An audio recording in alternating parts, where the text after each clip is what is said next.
Tansi, hello, bonjour. I'm David Garneau, curator of Kahwatsiretátie. The title of the 5th edition of the Contemporary Native Art Biennale, Kahwatsiretátie, was gifted to BACA 2020 by Ganawaki elder Odziza Kunra and faithkeeper Neoye Ryan. They explained to exhibition Yetne Kurane Faye Mullen that the phrase evokes the interconnectedness of all things. It describes kinship as a continuous circle and conveys the idea that these relationships require our active maintenance. The artworks selected for Pierre-François Ouellette's art contemporain are aesthetic and conceptual kin. They are abstract, often minimalist blankets or maps embodying an ambivalent relationship to contemporary life. As part of our curatorial strategy, we asked senior artists to select kin and show with them. They could be family or community members, students or mentors, anyone who felt artistic kinship with them. Of the PFOAC artists, Dylan Miner chose Kay Mayer and Graham Paradis, and they're showing in other locations. Hannah Claus selected Peter Morin, with whom she will do a performance in honor of the late artist Annie Puduguk. Following this thread, I chose my mentor, the late artist Bob Boyer. I also picked another Saskatchewan artist who now lives in upstate New York, Wally Dion, who I consider an artistic heir to Bob Boyer's legacy. Both are known for blanket paintings. Bob painted his political thoughts directly onto blankets, whereas Dion salvages motherboards to produce digital age crazy quilts. He seems to be suggesting that Indigenous folks are adaptable. We can engage new technologies for our own purposes, and we can repurpose techno waste as Plains people did, taking care to use all parts of the buffalo. Blankets are important trade items. Indigenous people got technically advanced textiles, and Europeans got first to make the garments that they craved. However, as Boyer's smallpox issue suggests, natives received more than they bargained for. Dion picks up this thread. Ghost Dancer alludes to the crisis ceremonies held on the plains in the late 1800s. Suffering from imported diseases and government-imposed deprivations, Plains people held dances to hurry the apocalypse and cleanse the earth.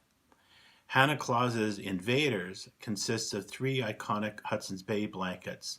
Those are those familiar ones with red and wide black bands near the edges. These versions are decorated with silver-plated pins arranged to evoke the covenant chain. The covenant chain, explains Claus, in quotes, it's a series of agreements between the Haudenosaunee and British, represented by 3 links of a silver chain symbolizing peace, friendship, and respect. Close quotes. She acknowledges an ambivalence towards trade blankets because they signify a bad deal, the possibility of biological warfare. However, they also provide protection and warmth. And she says that even today, blankets are offered as gifts in ceremony to honor one's relationships with each other. Claus's Shinkolay works, the route that Osika preferred, are ghost maps, white-on-white remembrances of journeys taken and yet to be launched. Osika was a Cree guide who in 1723 drew directions for French settler explorer Sir La Vérendrye, who wanted to get from Lake Winnipeg to North Bay, Ontario. Claus's version describes the negative spaces of the original birch bark map, lakes, rivers, ponds, mountains, what she describes as the vertebrae and marrow bones of the land. These are scattered in the air as all that was once known to be has changed over time, disrupted by the encroachment of colonization and economy. Close quotes.